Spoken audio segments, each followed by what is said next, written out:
Dans une petite ferme, dans des fourrés denses de bardanes, la mère canard a trouvé un endroit confortable pour construire son nid. Elle a attendu que les poussins éclosent. Un matin ensoleillé, les coquilles d'œufs crépitaient et de minuscules canetons pelucheux étaient nés. Il ne restait qu'un seul œuf, le plus gros qui ne voulait pas se fissurer. Le canard a commencé à s'inquiéter que quelque chose n'allait pas avec lui. Elle se rassit sur l'œuf et décida d'attendre encore un peu. La maman canard a donné toute la chaleur qu'elle pouvait. Elle pensait que cette nana devait être la plus belle, puisqu'elle l'incubait depuis si longtemps. Bientôt, un poussin a éclos du dernier œuf, mais il ne ressemblait pas du tout au reste des canetons. Il était beaucoup plus gros et ses plumes étaient grises. La maman canard était bouleversée de voir un fils aussi laid. Mais elle espérait qu'un jour il deviendrait comme ses camarades. Le reste des canetons se moqua de lui.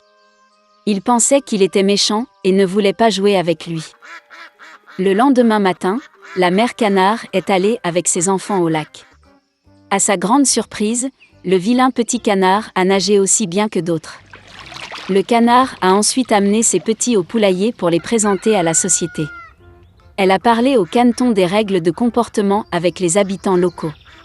Le canard a présenté sa couvée au plus noble drac gras, mais il a attaqué le vilain petit canard, et elle a été forcée de protéger son poussin raté.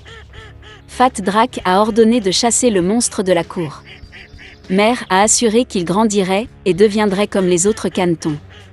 Incapable de résister aux brimades et à l'humiliation, le vilain petit canard a quitté le poulailler. À la recherche d'un endroit plus sûr, il est tombé sur un magnifique lac, sur lequel il n'y avait personne. Et le canard a décidé de rester ici pour vivre. Le temps a passé. Malgré sa solitude, le vilain petit canard était heureux que personne ne l'offense. Et puis un jour, un bel oiseau blanc avec un long cou s'est envolé vers son lac. Le vilain petit canard ne savait pas de quel genre d'oiseau il s'agissait, mais il le regarda avec admiration. Il l'aimait de tout son cœur. Comme un canard aimerait être comme ce bel oiseau blanc. L'hiver est arrivé, et il a commencé à neiger. Le vilain petit canard a vu de la neige blanche pour la première fois. Il était ravi de ce spectacle. Mais en raison du fait que l'hiver était très neigeux, il était très difficile pour le canard de trouver de la nourriture. Il a dû se promener dans le quartier à la recherche de nourriture. Il était froid et fatigué. Alors le vilain petit canard est arrivé chez le fermier. Quand le paysan a vu un poussin maigre et malheureux, il s'est senti désolé pour lui. Le fermier a décidé qu'il garderait le canard avec lui jusqu'à ce qu'il soit engraissé et mûr. Le printemps est arrivé. Le propriétaire a bien pris soin du poussin, et il a beaucoup grandi. Le canard avait déjà besoin de beaucoup d'espace, et le fermier a décidé de le relâcher au lac. Debout sur la rive du lac, le vilain petit canard regarda son reflet dans l'eau. Et il ne pouvait pas en croire ses yeux, il ne pouvait pas se reconnaître et pensait qu'il y avait quelqu'un d'autre derrière lui.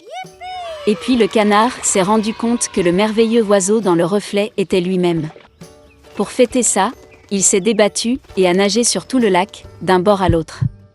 Et soudain, il vit le même bel oiseau blanc avec un long cou, qu'il avait vu une fois auparavant. Le vilain petit canard a décidé de nager plus près d'elle. Mais le bel oiseau n'avait pas peur, mais au contraire, elle a souri et a fait un clin d'œil, et ensemble ils ont nagé à travers le lac. Le vilain petit canard ne pouvait pas croire à son bonheur. En passant, un gros drac au bord du lac a dit qu'il n'avait jamais vu un si beau jeune cygne de sa vie.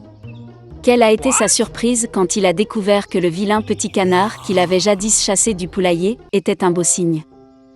Il s'avère que le vilain petit canard était un cygne dès le début, un œuf est tombé accidentellement dans un nid de canard. Et quand le beau jeune cygne est rentré à la maison, tout le monde dans la cour de volaille a eu très honte de l'avoir offensé une fois à cause de son apparence. La reine vivait dans un magnifique château.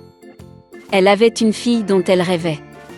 L'enfant avait les cheveux noirs et la peau blanche. Par conséquent, ils l'ont appelée Blanche-Neige. La reine est morte peu de temps après.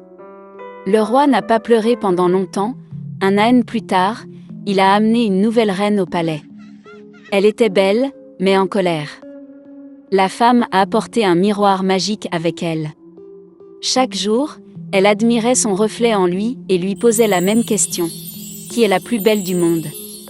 Le miroir n'a toujours dit que la vérité. Par conséquent, il a honnêtement loué la beauté de la reine et la femme rayonnait de bonheur. Blanche-Neige grandissait et chaque année sa beauté s'épanouissait de plus en plus. Et maintenant, une fois de plus, s'adressant au miroir, la reine a entendu en réponse qu'elle n'était plus la plus belle du monde, mais Blanche-Neige. La reine n'allait pas endurer cela dans son propre palais. Elle a ordonné à son fidèle serviteur de conduire la princesse dans un fourré impénétrable et de la tuer. Mais le serviteur ne pouvait pas, même pour l'amour de la reine, tuer la douce fille. Il a amené la princesse dans une forêt sombre et l'a laissée partir. Et lui-même retourna au château et dit à la reine qu'il avait suivi son ordre. Pendant longtemps, la princesse a erré dans la forêt. En chemin, elle était aidée par toutes sortes d'habitants de la forêt. Blanche-Neige était très gentille avec eux et ils sont donc devenus de bons amis. Vers le soir, la princesse est tombée par hasard sur une petite maison. Elle y entra et vit qu'il n'y avait personne dans la maison. La table était dressée pour cette personne et il y avait 7 lits bébés dans la chambre. Et tout dans cette maison était très petit. Par conséquent, Blanche-Neige s'est rendue compte que cette petite personne vit ici. Après un long et difficile voyage, elle se coucha sur l'un des lits et s'endormit profondément. Les 7 nains sont rentrés chez eux tard dans la nuit. Ils ont été très surpris par l'apparition d'un invité inattendu. Dormir Blanche-Neige était si charmant que les nains ont décidé de la laisser dormir et ne l'ont pas réveillée. Le matin est venu. Blanche-Neige s'est réveillée, a vu les 7 nains et a eu peur. Mais ils étaient affectueux avec elle, et la fille a raconté son problème. Ils ont tout de suite aimé Blanche-Neige et les nains l'ont invitée à rester avec eux. De plus, elle a accepté de s'occuper de la maison, cuisine, lavage et nettoyage.